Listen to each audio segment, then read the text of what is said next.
Very good afternoon. कैसे हो आप लोग? चलिए ठीक है। तो सीएस एग्जीक्यूटिव की आज जो हम क्लास स्टार्ट करेंगे वो क्लास होगी कंपनी अकाउंट की। ठीक है, ये जो कारपोरेट अकाउंटिंग है, इस कारपोरेट अकाउंटिंग में हमें जो करने हैं उसमें इशू ऑफ शेयर से आज हम स्टार्ट करेंगे। ठीक है, आप लोग इसके लिए मतलब हाथ में माइक ले रखे हैं, वो माइक आज थोड़ी प्रॉब्लम आ गई थी उसमें, तो इसलिए मैं आज इसी से क्लास करूंगा।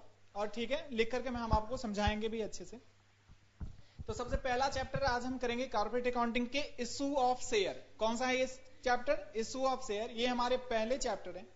इसमें बस हम आपको बस सारे प्रोविजंस और सारे जो हम बताएंगे ये एज पर कंपनीज एक्ट 2013 के अकॉर्डिंग बताएंगे। ठीक है, क्योंकि हमारे जो कंपनीज एक्ट जो पहले होता था वो 1956 के according all provisions applicable as per the companies act 1956। 1956 में जो था ये अब हमारे सारे प्रोविजंस अमेंड हो चुके हैं और अब ये कंपनीज लॉ हमारी 2013 एप्लीकेबल है। इसके अकॉर्डिंग अब हमारे अकाउंटिंग्स पर भी कुछ इफेक्ट आए हैं, जिसके अकॉर्डिंग हम आपके सारे प्रोविजंस आपके इशू ऑफ शेयर से बताएंगे। चलिए, आज जो पहला चैप्टर हम करेंगे वो इशू ऑफ शेयर के करेंगे। ठीक है, आ जाओ, लिखेंगे आप चैप्टर का नाम इशू ऑफ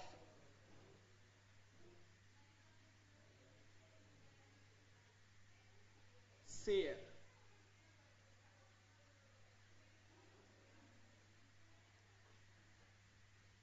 इसमें हमें बस ये सीखना है कि कंपनी अपने शेयर कितने टाइप से इशू कर सकती है और उस शेयर से हम पब्लिक से पैसे किस तरह मांगेंगे।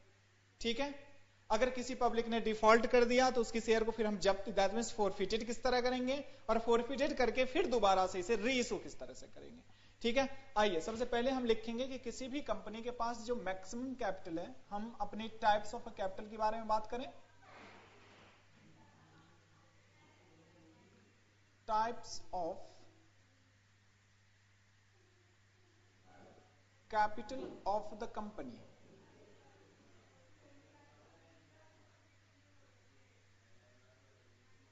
कंपनी के पास जो कैपिटल होंगे वो सबसे पहला मैक्सिमम कैपिटल होता है ऑथोराइज,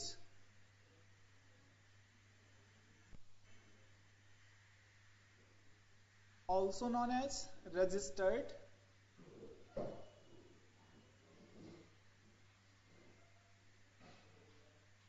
या नॉमिनल कैपिटल।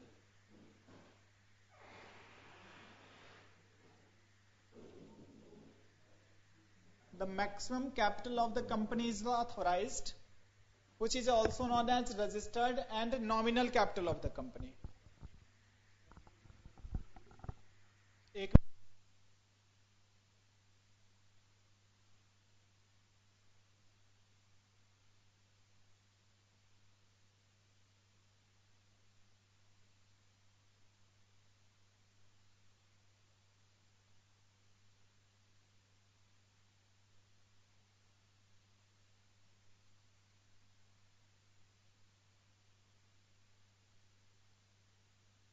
आइए, मैंने यहाँ पे बताया कि the maximum capital of the company is known as authorise, also known as registered and nominal capital of the company. किसी भी कंपनी के पास ये मैक्सिमम कैपिटल होती है जब कंपनी कम इनटू एग्जिस्टेंस, जब कंपनी अपने मार्केट में आती है, तो that means registered with this capital, that is also known as registered capital of the company. जब कोई कंपनी में मार्केट बिजनेस में करने के लिए जब मार्केट में आते हैं तो वो कंपनी के रजिस्ट्रेशन ही इसी कैपिटल से होती है, इसलिए हम इसे रजिस्टर्ड कैपिटल भी कहते हैं। ठीक है, और ये नॉमिनल कैपिटल ये कंपनी का बेसिक कैपिटल होता है, इसलिए हम इसको नॉमिनल कैपिटल का भी नाम दिया। तो मैंने कहा authorised capital is also known as registered and nominal capital of the company and it is the maximum capital of the company. It is classified, it is divided into two parts. First is issued capital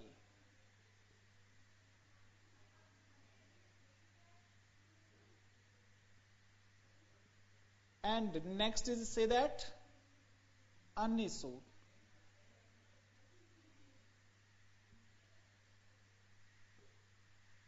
इसमें से public के बीच में company ने जितने issue कर दी ये इनके issued capital होंगे, जितने इशू नहीं किए हैं वो इनके अनइशू कहे जाएंगे। अब इशू में क्या करते हैं, पब्लिक या तो आप इस कंपनी के शेयर पे सब्सक्राइब करेंगे, दैट मीन्स खरीदेंगे, सब्सक्रिप्शन मनी सबमिट करेंगे, या पब्लिक इनकी शेयर को नहीं खरीदेंगे। अगर जितने पर इन्होंने सब्सक्राइब कर ली, that means subscription money submit कर दिया, एप्लीकेशन मनी, तो हम उसे बोलेंगे subscribed capital of the company.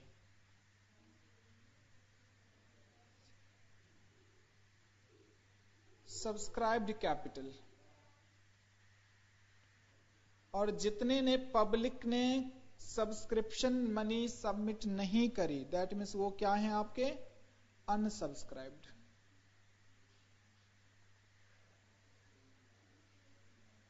अनसब्सक्राइब्ड capital of the company.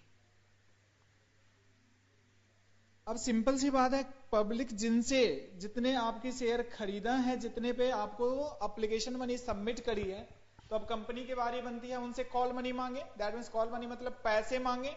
तो कंपनी डिफरेंट टाइप, इस पैसे को मांगने के लिए बहुत सारे डिफरेंट टाइप की कॉल्स करते हैं, और जब कॉल्स मनी डिफरेंट टाइप की होगी तो जो कॉल्ड मांगी जाएगी that is also known as called up capital of the company.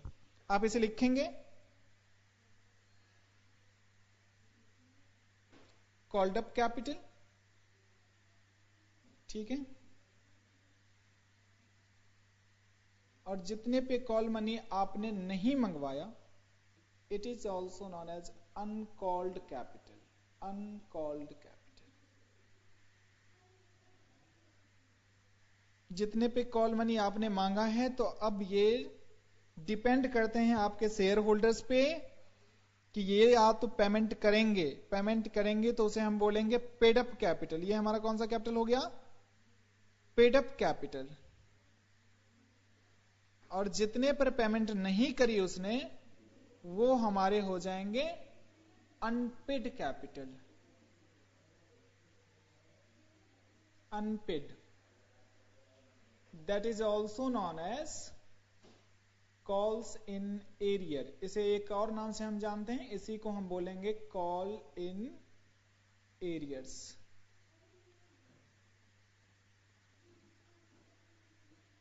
बस हमें पूरे share capital issue of share में बस इतने ही करने हैं, इतने को कवर्ड करेंगे, इसी को एनालाइज करेंगे, तो ये चैप्टर हमारे एंड होंगे।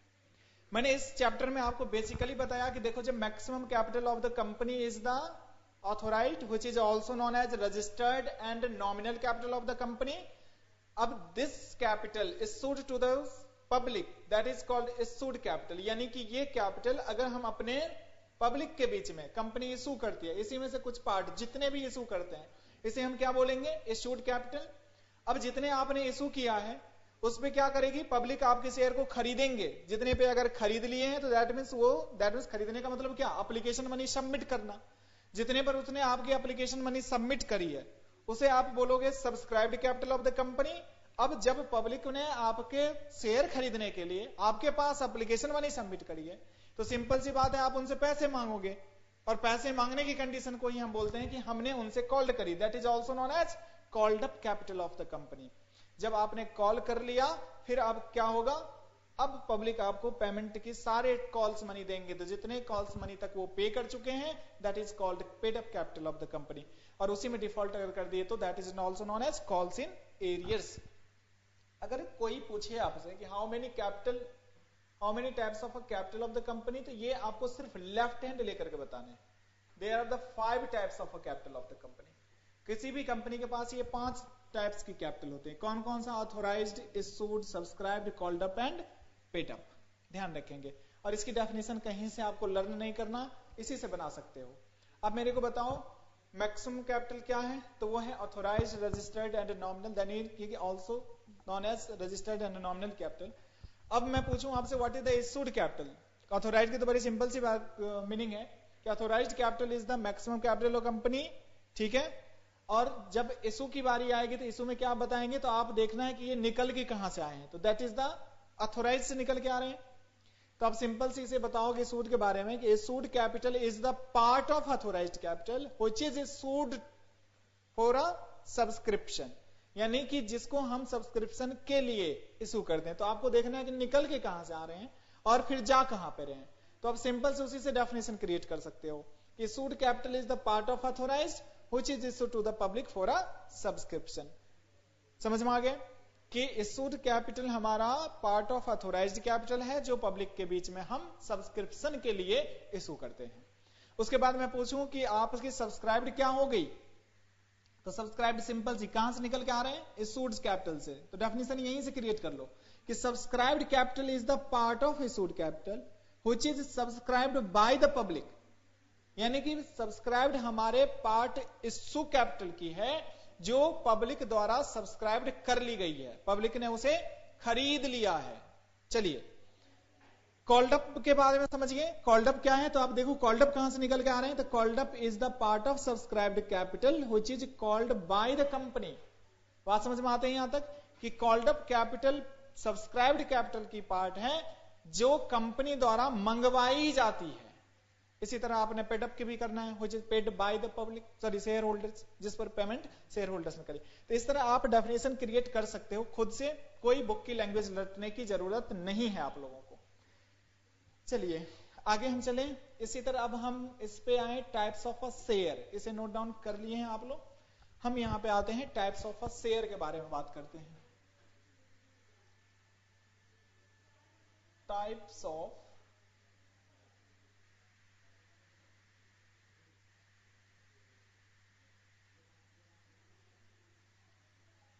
Share.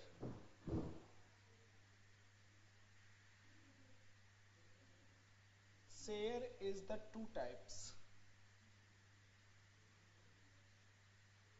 First is say that equity.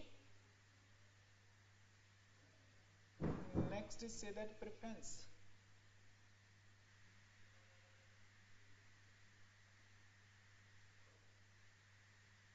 Preference हमेशा ध्यान रखो, प्रेफरेंस के आगे में कुछ परसेंटेज लगा होता है। प्रेफरेंस के आगे में क्या लगा होता है, परसेंटेज कुछ लगे होंगे। अब मैंने कहा कि हमारे शेयर दो टाइप्स के होते हैं, एक तो इक्विटी होते हैं और दूसरा प्रेफरेंस होते हैं। आखिर ये दोनों हैं क्या, आपको कुछ नहीं याद रखना, ये दो टाइप की पर्सन है। आप देख रहे हो ये पर्सन है, आंख भी है इनके पास, मुंह भी है, लेकिन ये दोनों दो टाइप के पर्सन है। अब किस टाइप की ये दोनों पर्सन है वो मैं बताता हूं अभी। सिंपल सी बात है, हमें बिजनेस स्टार्ट करने हैं, ठीक है, और ज्यों ही बिजनेस स्टार्ट करोगे तो आपके पास तो इतने पैसे होते नहीं कि कंपनी स्टार्ट कर लोगे सारे अपनी इन्वेस्टमेंट से। तो हमने कहा कि हमने कुछ इन्वेस्टमेंट अपनी पॉकेट से लगाया और हमने कुछ मार्केट में पैसे लेने के लिए गए। तो हमें दो टाइप्स के पर्सन मिलते हैं वहां पे, एक जो जाना पहचाना होता है, ठीक है, जिनको हमने पहले हेल्प कर रखा है, तो वो क्या बोलते हैं कि ठीक है आपको बिजनेस करने हैं ना, कोई दिक्कत नहीं, अरे आप तो अपने आदमी हैं, जितने पैसे हैं आप हमसे लो, प्रॉफिट होगा तो फिर रिटर्न करना। यानी कि वो नहीं बताते कि हम आपसे एनुअल रेट ऑफ रिटर्न कितना लेने वाले हैं। कहने का मतलब अगर हम आपको 1 लाख रुपए हेल्प कर रहे हैं तो इस 1 लाख रुपए पे क्या मैं आपसे इंटरेस्ट चार्ज करूंगा, इसके बारे में वो क्लियरिटी नहीं करते। और वो इस सिंपल सी बात बोलते हैं कि जितनी मर्जी है ले जाओ, प्रॉफिट होगा तो देना, नहीं होगा तो कोई बात नहीं, आप तो अपना आदमी हो। तो समझो ये बहुत ही खतरनाक है, क्योंकि ये आपके साथ रिस्क लेना चाहते हैं, ठीक है, और जो ही रिस्क लेना चाहते हैं इसका मतलब वो कौन है, वो है इक्विटी, ठीक है, वो कौन है, इसी टाइप के पर्सन को हम इक्विटी शेयर बोलेंगे। और प्रेफरेंस आपके मैक्सिमम पर्सन तो इस तरह के मिलते हैं कि जो ही पैसे की बात करो तो सबसे पहले रेट ऑफ रिटर्न की लिस्ट दिखा देगा, जैसे कि बैंक वाले। अब बैंक के वाले के पास जाओ कभी भी लोन लेने के लिए, तो लोन की बात सुनते ही वो लिस्ट की शेड्यूल दिखा देंगे, देखो भाई जी आप ये लोगे, भाई साहब आप ये लोगे, दैट मीन्स बैंक, यानी कि बिल्डिंग लोन लोगे तो ये रेट चार्ज है इंटरेस्ट की है, कार लोन लोगे तो ये रेट ऑफ इंटरेस्ट है, बाइक लोन लेने हैं तो ये रेट ऑफ इंटरेस्ट है, यानी कि लिस्ट ऑफ रेंट वो आपको दिखा देते हैं।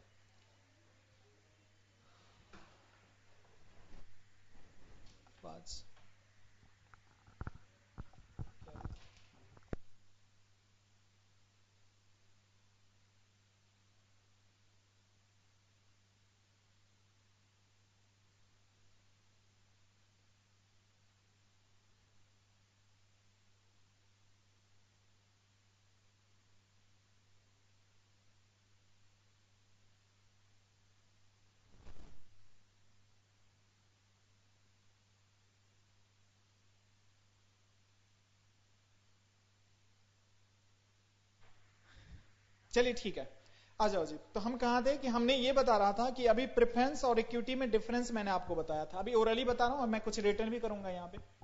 तो मैंने सिंपल से बताया ये टू टाइप की पर्सन है। एक पर्सन तो वो होते हैं जो बिजनेस में आपको तो हेल्प करना चाहते हैं और वो अपनी रेट ऑफ रिटर्न नहीं बताते हैं कि हम आपसे कितने परसेंट लेंगे। तो आप सिंपल सी बात है, हमने इस पैसे से, इन्होंने आपसे 1 लाख रुपए से हेल्प करी, तो ये अपना रेट ऑफ रिटर्न नहीं बताया कि एनुअली हम आपसे कितने लेने वाले हैं। लेकिन ये पर्सन, जो मैक्सिमम पर्सन आपको इसी टाइप का मिलेगा, वो पर्सन क्या करता है कि वो पर्सन आपको पहले ही रेट ऑफ रिटर्न बता देते हैं कि देखो जी, हमसे अगर पेमेंट लोगे तो मैं आपसे 10% एनुअली लूंगा। ये क्या लूंगा 10%? तो 10% मैं अपने वो गिवन इन्वेस्टमेंट अमाउंट क्या है उनकी 1 लाख रुपए, 1 लाख की 10% कितने बनते हैं 10,000। मैं आपसे सालाना 10,000 की इंटरेस्ट के रूप में लूंगा, चाहे आपकी कंपनी को प्रॉफिट हो या लॉस हो, इससे हमारे को कोई मतलब नहीं। बात समझ में आते हैं? तो जो fixed rate of interest charge करके दिया आपको, फिक्स्ड रेट ऑफ इंटरेस्ट पहले ही बता दिया, दैट मीन्स वो आपके साथ रिस्क लेना नहीं चाहता। और ये कौन सी हैं आपके? यही हैं आपके प्रेफरेंस शेयर होल्डर्स। ठीक है, आइए हम इन सब के बारे में लिखें, इक्विटी और प्रेफरेंस के बारे में। यहां पर लिखेंगे it is the owner of the company, ये कंपनी के ऑनर हो सकते हैं। जबकि इसके बारे में लिखेंगे इट इज एज लाइक, लिखें इट इज एज लाइक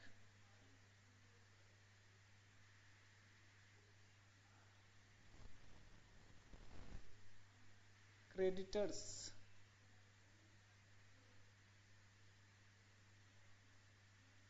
या क्रेडिटर ऑफ द कंपनी।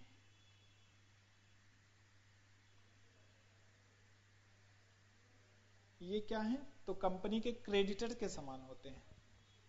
देखो ध्यान रखेंगे इस वर्ड को, नॉट अ क्रेडिटर। ऐसा नहीं कि आप लोगों से कोई पूछ दिया कि ये बताओ कि preference share is the creditor of the company, not a creditor of the company. इसलिए ध्यान रखेंगे, जो मैंने अंडरलाइन करी है वहां पर लिखा हुआ एज लाइक। एज लाइक का मतलब होता है कि क्रेडिटर्स के जैसे, not a real creditors.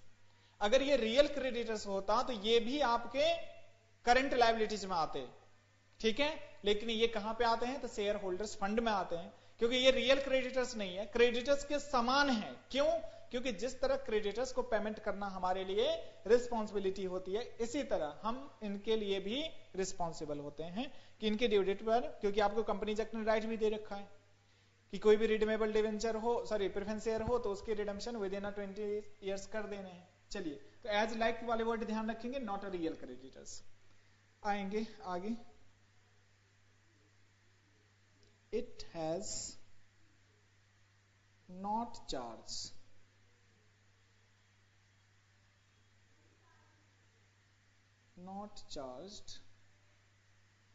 fixed rate of dividend।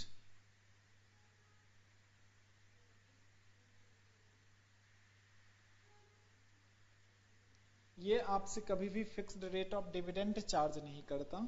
जबकि इसके बारे में लिखेंगे it has a charged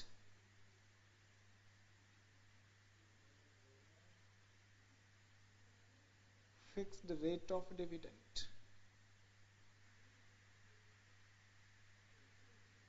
ये हमसे फिक्स्ड रेट डिविडेंड के चार्ज करते हैं। तीसरा पॉइंट लिखिए,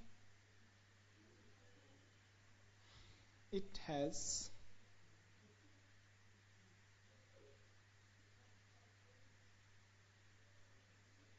voting right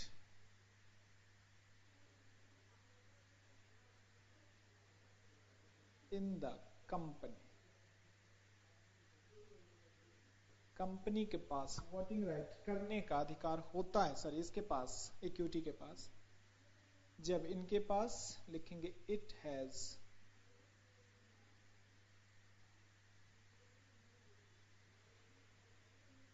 not a voting right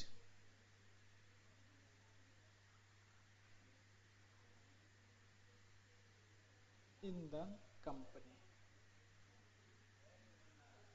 company के पास वोटिंग राइट करने का अधिकार नहीं है। ठीक है, आ जाइए। इसके बाद एक और राइट होते हैं, क्योंकि प्रेफरेंस का नाम से ही है कि जब कंपनी लिक्विडेशन की ओर जाने लगे, लिक्विडेशन का मतलब होता है समापन, जब कंपनी का समापन होने लगे तो उस कंडीशन में क्या होती है कि प्रेफरेंस शेयर की फर्स्ट प्रायोरिटी टू पेमेंट होती है, जबकि इक्विटी वालों की लास्ट प्रायोरिटी टू पेमेंट होती है अमॉन्ग्स शेयर होल्डर्स के बीच में। आइए, तो मैंने कहा प्रायोरिटी ऑफ पेमेंट देखा जाए तो इनकी पहले है और इनकी बाद में है। कब? At the time of liquidation of a company. तो उसे आप लोग ध्यान रखेंगे, उसे लिखना जरूरी नहीं है, बस 3 पॉइंट बेसिकली डिफरेंस आप लोग समझिए। ठीक है, आइए। तो अभी मैंने प्रेफरेंस और इक्विटी का भी डिफरेंस देख लिया। मैंने कहा कि 2 टाइप की पर्सन होते हैं, एक तो जिनकी ऑनर, सिंपल सी बात है, जो आपके साथ रिस्क लेने के तैयार है, आपके साथ लॉस और प्रॉफिट में शेयर लेने के लिए तैयार है, सिंपल सी, वो हमारा क्या है, वो ऑनर का राइट दे सकते हैं आप उसे। इसीलिए मैंने कहा it is the owner of the company, जबकि it is like creditors of the company. क्यों क्रेडिटर्स? क्योंकि ये रिस्क नहीं लेना चाहता, ये अगर हमें हेल्प कर रहे हैं तो ये पहले अपना रेट ऑफ रिटर्न बता दिए हैं कि हम आपसे इतने रेट ऑफ इंटरेस्ट लेंगे, चाहे आपकी कंपनी को प्रॉफिट्स हो रहा हो या लॉस हो रहा है, उससे हमारे को कोई मतलब नहीं। चलिए आगे, हमने दूसरी पॉइंट लिखा कि it has not charge fixed rate of dividend. Simple सी बात है, क्योंकि ये आपके पास डिविडेंड की कोई रेट नहीं बताया, जो कि ये बता रखे हैं it has charge fixed rate of dividend, वही रेट ऑफ इंटरेस्ट जो इनकी होती है। फिर इन्होंने आगे लिखा है कि it has voting right in a company, क्योंकि ऑनर की जो ही राइट हुए तो डिसीजन मेकिंग जितने भी आपकी मीटिंग होंगे सब में शेयर होल्डर्स में इक्विटी वाले के सारे राइट्स होते हैं, लेकिन प्रेफरेंस वालों के पास ये राइट नहीं होती है। हाँ, कुछ कंडीशंस में होते हैं, वो आर्टिकल्स के अकॉर्डिंग, तो हम लॉ की क्लास नहीं कर रहे हैं अभी, वो जानना जरूरी भी नहीं है। हम अकाउंटिंग पॉइंट ऑफ व्यू में बस इतना ही समझेंगे कि प्रेफरेंस शेयर होल्डर्स के पास कंपनी में वोट करने की राइट नहीं होती है। आइए आगे चलें हम लोग। Company can issue of a share, यहां तक नोट डाउन कर लीजिए। हम नेक्स्ट पॉइंट पे आए।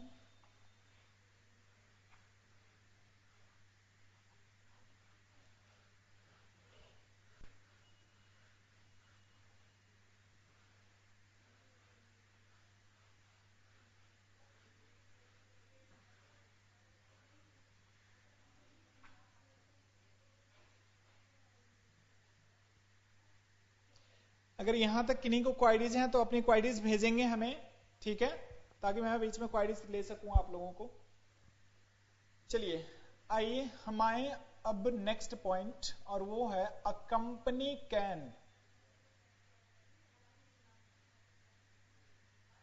Issue of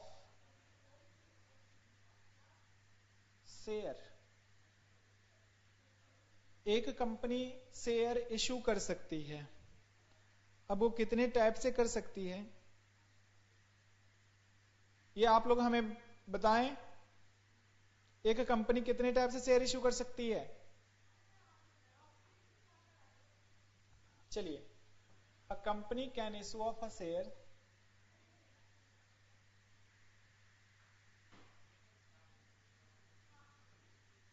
eight a par, at a premium,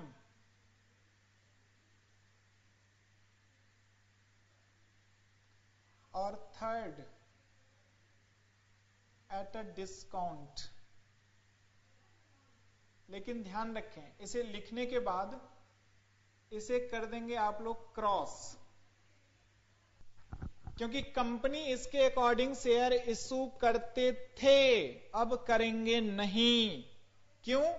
क्योंकि हमारे कंपनीज एक्ट की जो लेटेस्ट प्रोविजन वो कहां पे है? एज पर 2013 के अकॉर्डिंग, वो 2013 में एक नोटिफिकेशन आया और उसमें बताया गया कि अ company can not issue of a share at a discount other than sweat equity share.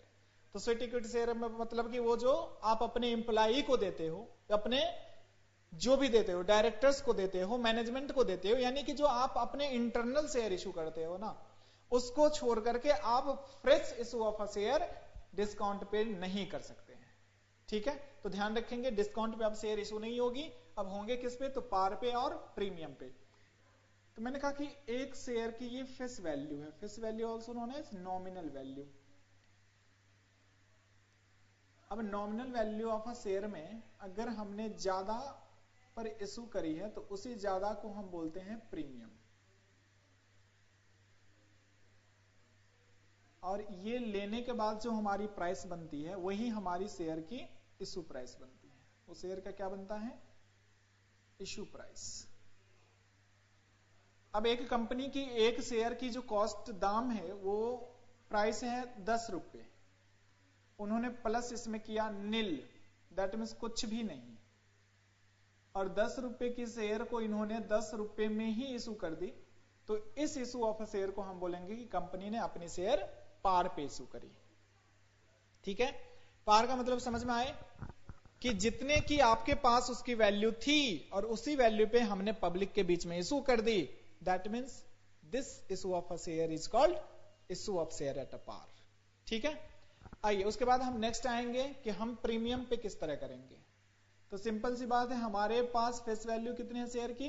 10 rupees, हमने उससे 2 रुपए ज्यादा ले लिया, इसका मतलब आप शेयर को इशू कितने में कर रहे हो? 12 रुपए में। तो ये शेयर क्या कहा जाएगा कि ये शेयर हमने 10 रुपए वाली शेयर को 2 रुपए एक्स्ट्रा लेकर के अगर हमने 12 रुपीज में इशू किया तो that is also known as issue of a share at premium. ये प्रीमियम का अमाउंट कितना है? 2 rupees. Nominal value of share कितने हैं? 10 रुपीज। तो 10 में जब 2 आप जोड़ेंगे तो total issue price of share कितने होंगे? 12 रुपीज। ये लिखा हुआ है नॉमिनल वैल्यू या face value, premium and issue price. तो इन तीनों प्राइस को आप डिफरेंट रखें क्योंकि ये आगे बहुत काम आएंगे आपको। बच्चे से पूछी जाती है जब फोरफिटेड इशू या फॉर अदर देन कैश वाली टॉपिक पे हम जाते हैं तो बच्चे सारे इशू प्राइस में कंफ्यूज होते रहते हैं।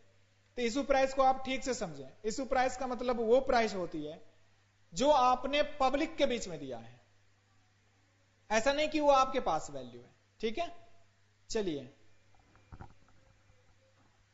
अब हम आए, अ company can demand a call money. Company किस तरह कॉल मनी मंगवा सकती है?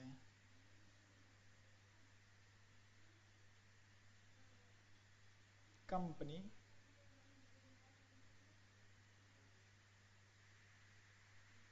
कैन डिमांड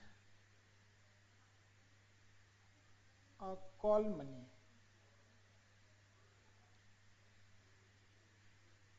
कंपनी जो कॉल मनी मंगवाएगी वो किस तरह मंगवाएगी?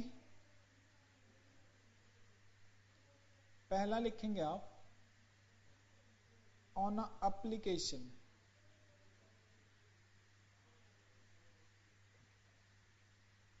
एप्लीकेशन पे मंगवाएंगे ये।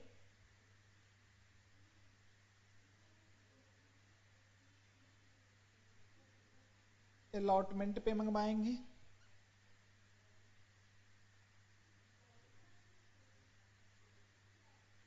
फर्स्ट कॉल पे मंगवाएंगे।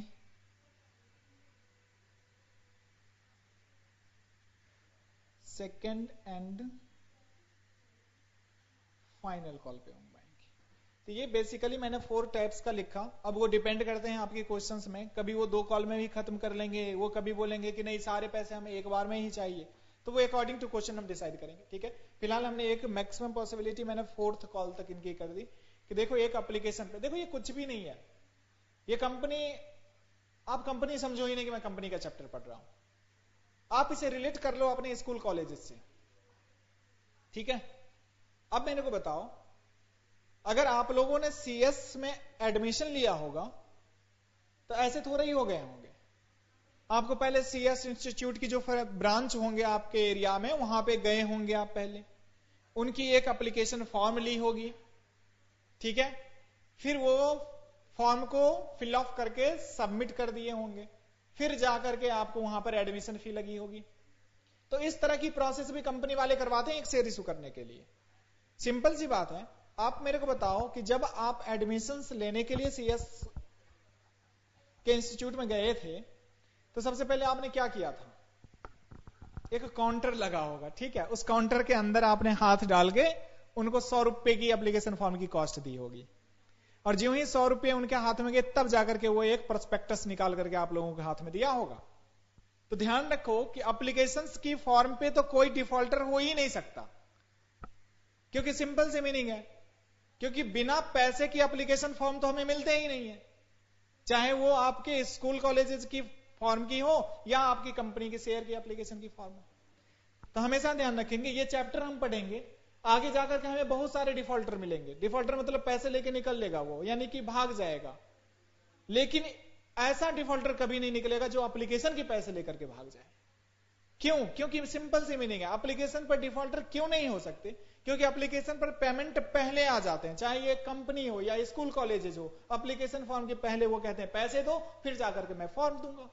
ठीक है, यही बात तो होते हैं सबके साथ। आओ तो बस कुछ भी नहीं करें, कंपनी से रिलेट करके हम नहीं पढ़ेंगे, हम अभी अब समझेंगे इसे, इस चैप्टर को। तो मैं आपको सिंपल से स्कूल कॉलेजेस से रिलेट करके समझाऊंगा, बड़ी आसानी से समझ में आ जाएंगे। ठीक है, और फिर कंपनी पे करके हम उसे जर्नल करेंगे। तो यहां तक नोट डाउन आप लोगों ने कर लिया? कर लीजिए यहां तक नोट डाउन, फिर हम इस आगे चलेंगे।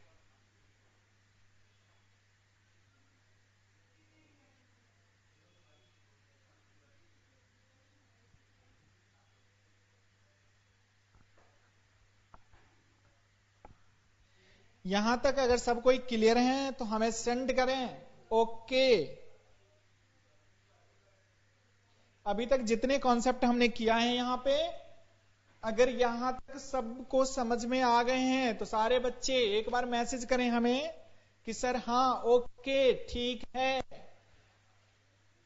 आगे अब हम चलें, क्योंकि आगे अब प्रैक्टिकल क्वेश्चन स्टार्ट करने जा रहे हैं हम। ठीक है, जिसमें सबसे पहले एक हम प्रैक्टिकल क्वेश्चंस लिखेंगे और उसी क्वेश्चन से रिलेटेड हम सारे उसके जर्नल लिखवा लेंगे। ठीक है,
सत्यनारायण भाई बताओ, आवाज अब आ रहा है आप लोगों को? सर आवाज नहीं आ रहा। अब चेक करो, आवाज सुन पा रहे हो आप लोग? ओके करके मैसेज करो आप लोग, अगर सुन पा रहे हो आवाज तो ओके करके मैसेज करो। हाँ सर, चलिए कंटिन्यू करते हैं अपनी क्लास। ठीक है, तो मैंने क्या बताया कि यहां पर एक्स लिमिटेड ने इशू करा है हमारी शेयर। वो कितने शेयर इशू करा? 10,000। एक शेयर का कितना कॉस्ट है? 10 रुपए। तो सिंपल सी बात है, कंपनी ने कहा कि देखो जी हमारे को इस 10 रुपए ही लेने हैं। एक पब्लिक से, एक शेयर होल्डर से वो कितने रुपए लेंगे? 10 रुपीज ही लेंगे। लेकिन ये 10 रुपीज जो लेंगे वो 4 डिफरेंट कॉल करके लेंगे। उन्होंने क्या करी है कि एक एप्लीकेशन फॉर्म निकाली और उस एप्लीकेशन फॉर्म का कितना रुपए रखा? 3 रुपए की। अगर आप मेरे एप्लीकेशन फॉर्म सबमिट करोगे तो मैं आपसे 3 रुपए लूंगा। ठीक है, उसके बाद अलॉटमेंट, जब मैं आपको शेयर अलॉट करूंगा, ठीक है, तब मैं आपसे 3 रुपए लूंगा। तो 3 कितने हो गए? 6 रुपीज अभी तक का आपने कॉल किया। फिर उन्होंने बताया कि हमें जब जरूरत होगी तो पहले कॉल पर मैं आपसे 2 रुपए मांगूंगा, फिर जब जरूरत होगी तो आपकी फाइनल कॉल, लास्ट और फाइनल कॉल, फिर 2 रुपए लेंगे। तो ओवरऑल आप देखोगे तो कंपनी वाले इनसे ले कितने रहे हैं? 10 रुपीज ही ले रहे हैं। लेकिन 10 रुपीज लेने के लिए उन्होंने क्या किया? 4 टाइप की डिफरेंट कॉल कर ली। ठीक है, तो ध्यान रखोगे। इसके बाद इन्होंने लास्ट में इंफॉर्मेशन मैंने देखी, all money received on a due date. सारे मनी आपको ड्यू डेट पे मिल चुके हैं। जर्नलाइज द अबव, आपको इनकी जर्नल एंट्री करने हैं। सिंपल सी मैंने बताया था कि कंपनी की चैप्टर आप माइंड में लाओ ही नहीं, ताकि कोई टफ चैप्टर लगे ही नहीं आपको। मैंने सिंपल सी क्या बताया था कि जो स्कूल कॉलेजेस में आप करके आए हो उसी से मैं रिलेट करके यहां पे बताऊंगा। अब मेरे को बताओ, क्या जब आप स्कूल में एडमिशन के लिए गए होंगे, दैट मीन्स इंस्टीट्यूट में, आप अपने इंस्टीट्यूट में गए होंगे, तो वहां पे आपके सबसे पहले एप्लीकेशन फॉर्म की पेमेंट करने पड़े होंगे। वही तो एप्लीकेशन फॉर्म की कंपनी वाले भी ले रहे हैं 3 रुपए। अच्छा, जब आपने एडमिशन की फॉर्म फिलअप करके उनको सबमिट करने के लिए गए होंगे तो वहां पे वो आपसे क्या लिए होंगे? एडमिशन की चार्ज। तो बस वही बात यहां पर भी होती है। आपने एप्लीकेशन फॉर्म शेयर वाला भरी और कंपनी के पास गया, उन्हें सबमिट करी, तो वो क्या करेंगे? आपको शेयर अलॉट करेंगे। नहीं तो अलॉटमेंट, अब उसी नहीं समझ में आया, आप समझो इस तरह, एक स्कूल है, ठीक है, इस स्कूल में कितने सीट वैकेंट हैं? मैंने कहा कि इस साल की एडमिशन के लिए 30 सीट वैकेंट है। ठीक है, अब 30 सीटें जी खाली है। 30 सीट में इसके पास एप्लीकेशंस कितने आए? सिंपल सी बात है, एप्लीकेशंस तो बहुत हजारों में आ जाते हैं, लेकिन इसमें एडमिशन कितने की होने होते हैं? बस 30 के ही होंगे ना। तो जब एप्लीकेशंस फॉर्म बेचेंगे ये, मैंने कहा एप्लीकेशंस फॉर्म, एप्लीकेशंस के समय तो इनके पास अगर एक एप्लीकेशन फॉर्म के 3 रुपए हैं तो 30 और इंटू में 3 कितने आ जाएंगे? मैंने कहा कि देखो हजारों एप्लीकेशन तो होते हैं, लेकिन यहां पर 30 ही एप्लीकेशन हो रहे हैं, तो 90 रुपीज एप्लीकेशन पे आ चुके हैं इसके। अब ये तो सिर्फ 3 रुपए एप्लीकेशन का ही लिया ना, अब तो इनकी एडमिशन फी भी लेने हैं। तो एडमिशन फी कब लेते हैं? तो जब ये अपना सीट अलॉट करते हैं कि इन इन बच्चों की यहां पर एडमिशन होंगे, तो ये होती है इनकी अलॉटमेंट की लिस्ट। ये क्या होता है? इनकी अलॉटमेंट की लिस्ट। अलॉटमेंट लिस्ट कब पता चलता है? कि वो जो बहुत सारे एप्लीकेंट्स आए हैं, बहुत सारे एप्लीकेंट्स को अभी ध्यान में नहीं रखना, क्योंकि बहुत सारे एप्लीकेंट्स को करेंगे तो वो हमारे शेयर की कॉन्सेप्ट को चेंज कर देगा। वो प्रोराटा अलॉटमेंट की कॉन्सेप्ट हम वहां पे बताने पड़ेंगे हमारे को। तो इसलिए ध्यान रखो कि अभी एप्लीकेंट्स उतने ही आए हैं जितने सीट वैकेंट है। ठीक है, जहां पर हम एक्सेस एप्लीकेंट्स की बात करेंगे तो हम प्रोराटा की कैटेगरी समझाएंगे, वो एडवांस लेवल पर इसके बाद करेंगे। ठीक है, तो मैंने कहा कि इस स्कूल के पास 30 सीट खाली थी और 30 बच्चे की ही एप्लीकेशन आए हैं। तो अभी तो इन्होंने सिर्फ एप्लीकेशन की फॉर्म ली है, इन्हें तो फिर अगली फॉर्म देने हैं। कौन सी? अगले पैसे कब लोगे? तो जब आप इस बच्चों की अपने में एडमिशन लोगे।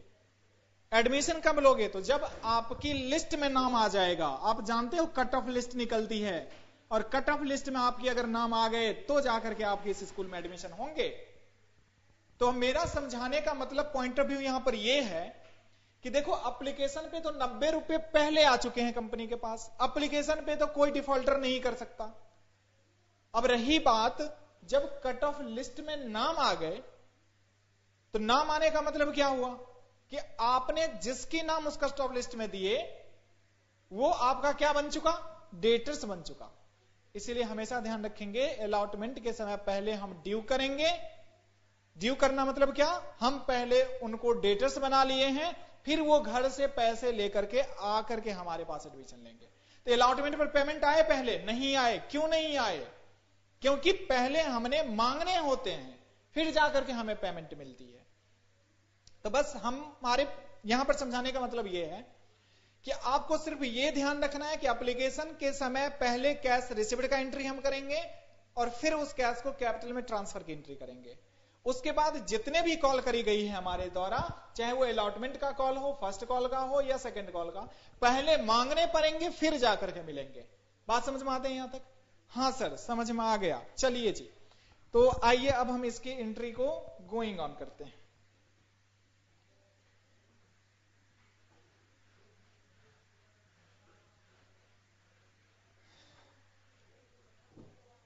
सबसे पहले लिखेंगे आप सॉल्यूशन। सॉल्यूशन मैं विद कॉन्सेप्ट लिखा रहा हूं, तो सबसे पहले मैं यहां पे लिखूंगा जर्नल। इसे केस ए कर लेते हैं क्योंकि ये आपके fully issue of share at a par, क्योंकि आपके पास कितने का शेयर था, 10 रुपए का था, और 10 रुपए की शेयर को आपने 10 रुपए में ही इशू कर दिया। तो आपको अभी अभी मैंने इशू ऑफ शेयर का कॉन्सेप्ट पढ़ा के आया है, तो वो आपको समझ में आ गए होंगे कि हाँ सर ये शेयर किस पे इशू है, पार पे इशू है। पार का मतलब मैं अपने नॉमिनल वैल्यू पे ही इशू कर रहा हूं, उसे 1 रुपये भी ज्यादा नहीं ले रहा हूं। ठीक है, क्यों? क्योंकि डिस्काउंट के कंडीशन में हमने बताया था कि डिस्काउंट पे तो आप इशू कर ही नहीं सकते। तो एक तो एग्जाम्पशन हमें मिल चुके हैं, डिस्काउंट वाली कॉन्सेप्ट तो हमें पढ़ने ही नहीं। तो आइए, तो यहां पर लिखेंगे सबसे पहले तो केस वाई कर लें। तो case issue of share at a par, ये केस कौन सा कर रहा हूं, केस ए का कर रहा हूं। When issue of share at a par, par पे इशू होगी, तो सबसे पहला एंट्री किसका बनेगा, फॉर शेयर एप्लीकेशन मनी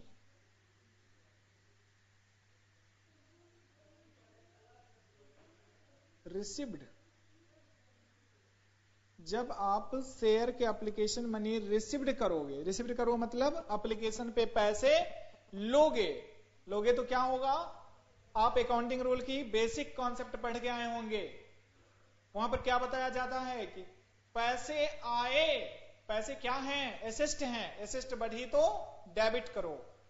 और क्या हुआ, और एक तो हमारी रिस्पॉन्सिबिलिटी भी बढ़ी, क्योंकि मैंने आपके एप्लीकेशन फॉर्म के पैसे ले रखे हैं, तो आपकी एडमिशन लेना हमारी रिस्पॉन्सिबिलिटी है, मतलब आपको शेयर अलॉट करना हमारी रिस्पॉन्सिबिलिटी है। तो एक तरफ लायबिलिटी भी बढ़ रहा है, तो उसे क्रेडिट करो, लायबिलिटी बढ़ी तो क्रेडिट करो। तो क्या हो जाएंगे entry, bank account debit to, क्या होंगे, बैंक अकाउंट DR टू। अब यहां पर इक्विटी था तो आप लगाएंगे इक्विटी। देखो जहां पर प्रेफरेंस होगा प्रेफरेंस, इक्विटी होगा इक्विटी, तो यहां पर है इक्विटी, तो इक्विटी शेयर कैपिटल अकाउंट। इस क्वेश्चन में इक्विटी है, इसीलिए हमने यहां पर इक्विटी लगाया। ध्यान रखेंगे जहां पर प्रेफरेंस होगा, मैं यहां पर डॉट डॉट भी लगा रहा हूं, तो वहां पे आप प्रेफरेंस करेंगे। ठीक है, इक्विटी शेयर कैपिटल अकाउंट। बताओ कितने आपने इशू करा था, सर हमने करा था 10,000 का number of share, multiply by एक शेयर पर 3 रुपए आने थे, कितने आएंगे 30,000। चलिए ठीक है, आप नरेशन भी लिखेंगे तो लिखिए, being the application money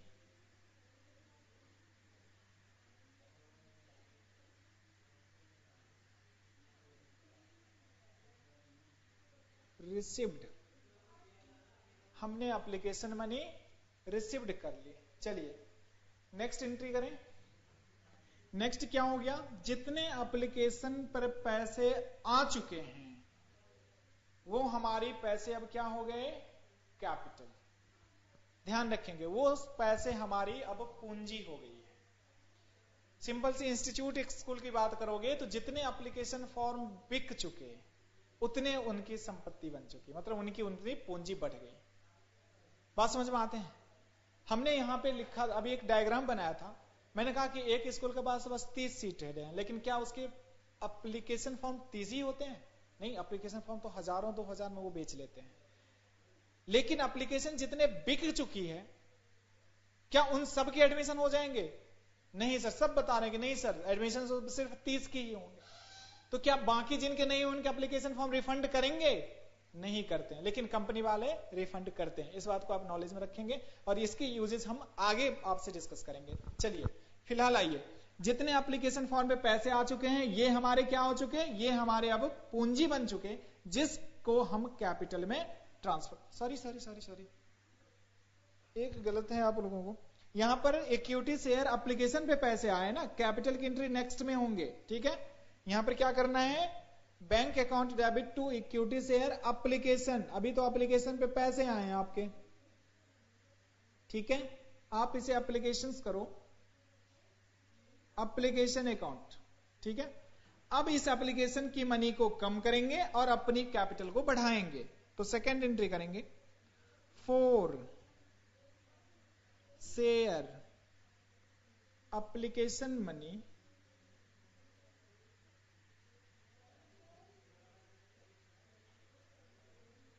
transfer to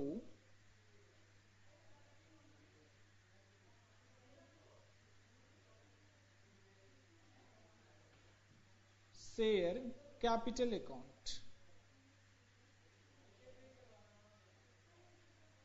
जब हम अपनी एप्लीकेशंस मनी को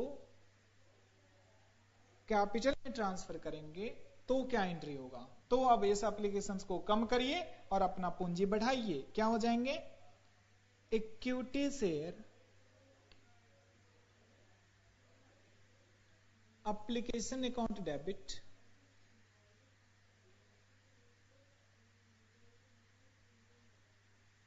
to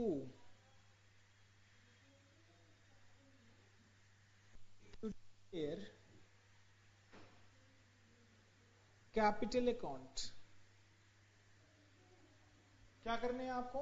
equity share application account debit to equity share capital account. Narration में से मेंशन कर देंगे कितने ट्रांसफर किया आपने कैपिटल में? 30,000। जितने ऊपर मिले हैं उतने से हमारे पूंजी बढ़ चुके। नरेशन क्या लिखेंगे? Being the equity share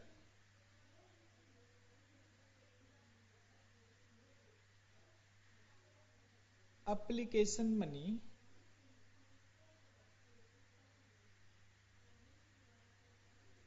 transfer to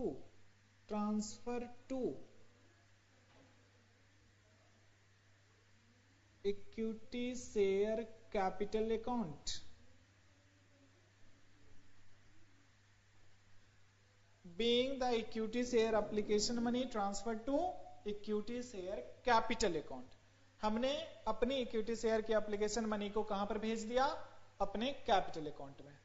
आ जाइए, बाकी की पार्ट हम इस साइड करें। थर्ड एंट्री, सेकंड एंट्री, तो आइए एंट्री नंबर 3 लिखें। मैंने पहले ही बताया कि देखो एप्लीकेशन पर पहले पेमेंट आते हैं, फिर उस पेमेंट को हम अपनी कैपिटल में ट्रांसफर करते हैं।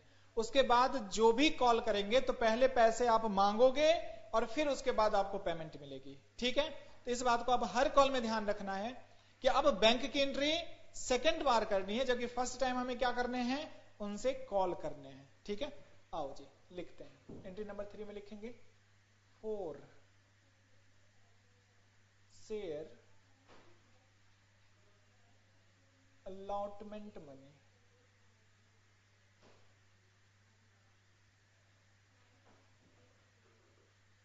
ड्यू। अब आपको रिसिप्ट की एंट्री पहले नहीं करने, क्योंकि मैंने पहले ही बताया कि अब आपको मांगने पड़ेंगे फिर जाकर के मिलेंगे, इसलिए पहले ड्यू की एंट्री करेंगे। ठीक है, तो क्या बनाओगे entry? Equity share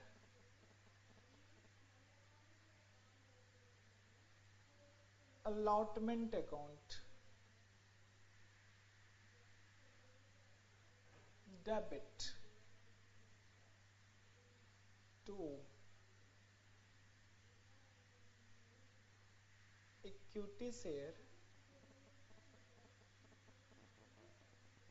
capital account. किस तरह? तो 10,000 की एप्लीकेंट्स और अलॉटमेंट पे भी हमें 3 रुपए लेने हैं, तो कितने हो गए टोटल? 30,000 रुपीज।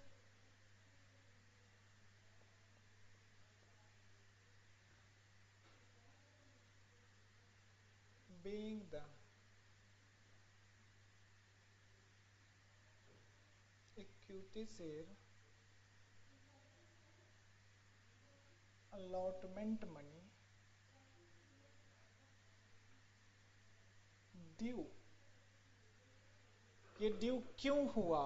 ये ड्यू इसलिए हुआ क्योंकि हम तो सिक्योर्ड हो जाते हैं, जितने की लिस्ट में नाम आ गए हैं अब वो पैसे हमें ही देंगे, वो पैसे कहीं और लेके नहीं भाग सकते।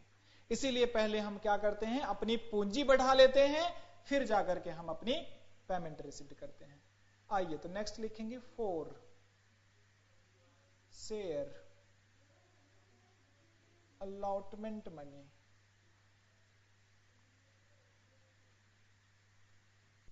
रिसीव्ड। जब आप अलॉटमेंट की पैसे लोगे क्या करोगे? Bank account debit to equity share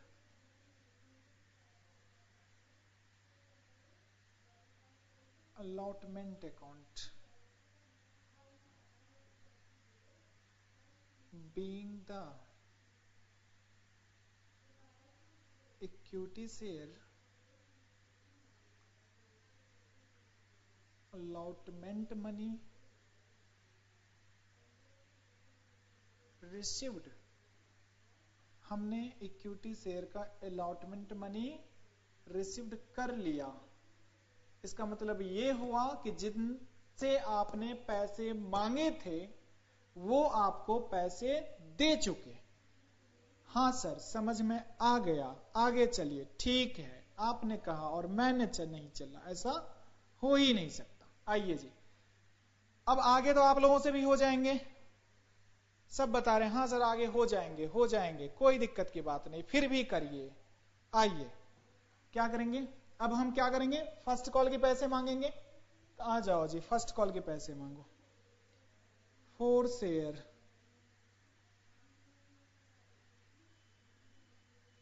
first call money due.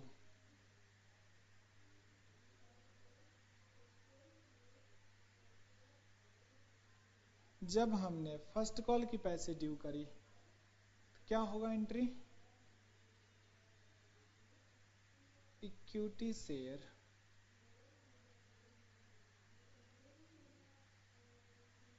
First call account debit to equity share capital account being the equity share first call money due। कितने से? तो 10,000 की नंबर ऑफ शेयर और 2 रुपए फर्स्ट कॉल पे आने थे, कितने आएंगे? पूरे 20,000।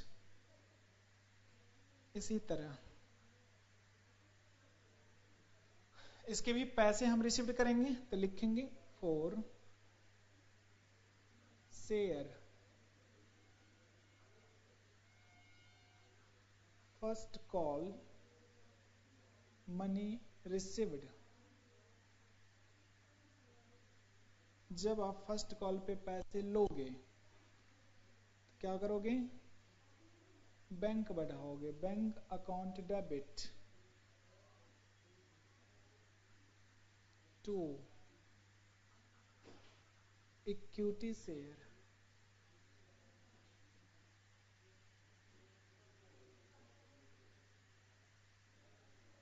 फर्स्ट कॉल अकाउंट कितने हो जाएंगे? सेम, जितने आपने मांगा था उतने ही आपको मिल चुके। Being the equity share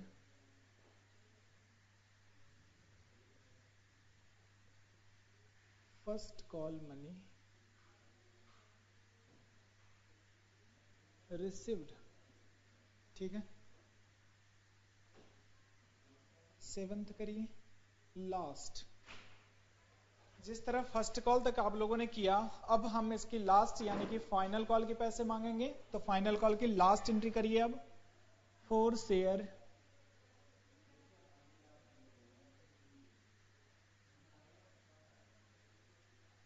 second and final लिखिए, second and final call money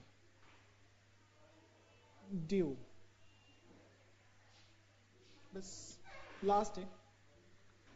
जब second and final call money due करेंगे तो सेम एंट्री करेंगे आप लोग,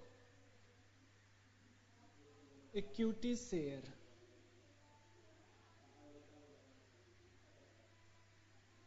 फाइनल कर दीजिए, final call account debit to equity share capital account. आप लोग सेम अमाउंट लिखेंगे क्योंकि फर्स्ट और final both are the same. 10,000 into में 2। आप लोग नरेशन इसका लिख लेंगे क्योंकि हमारे पास स्पेस भी नहीं है। और 4 शेयर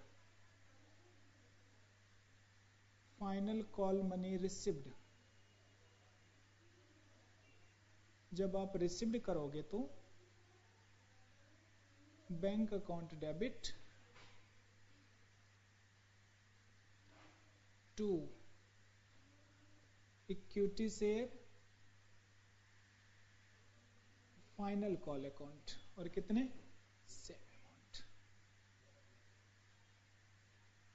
20,000। चलिए, तो यहां तक आप लोगों को मेरे ख्याल से शायद समझ में आ गए हैं। सर ये तो हमें पहले से आते थे। ठीक है जी, हमें भी पता था, ये आपको पहले से आते थे क्योंकि आपने 12th करके आए हो। कोई डायरेक्ट एडमिशन लिए होंगे सीएस में, वो बीकॉम भी करके आए होंगे, लेकिन फिर भी हमें इशू ऑफ शेयर बेसिक से ही करना था। ठीक है, चलिए, तो आज के लिए इतना ही। आज हम अपनी क्लास को यहीं पे एंड कर रहे हैं। फिर हम इस क्लास को नेक्स्ट क्लास फिर यहीं से गोइंग ऑन करेंगे। तो आप लोगों के लिए कुछ भी नहीं है, मैंने जितने बेसिक कॉन्सेप्ट बताया है, that means types of a capital कितने हैं, टाइप्स ऑफ अ शेयर कितने हैं, कंपनी कैन कॉल डिमांड या कॉल मनी किस तरह कर सकती है, company can issue of share किस तरह कर सकती है, इन सबको आपको अभी तक रिवाइज करके रखने हैं। बाकी की बातें हम अगले क्लास में करेंगे। चलिए, thank you very much, goodbye, take care.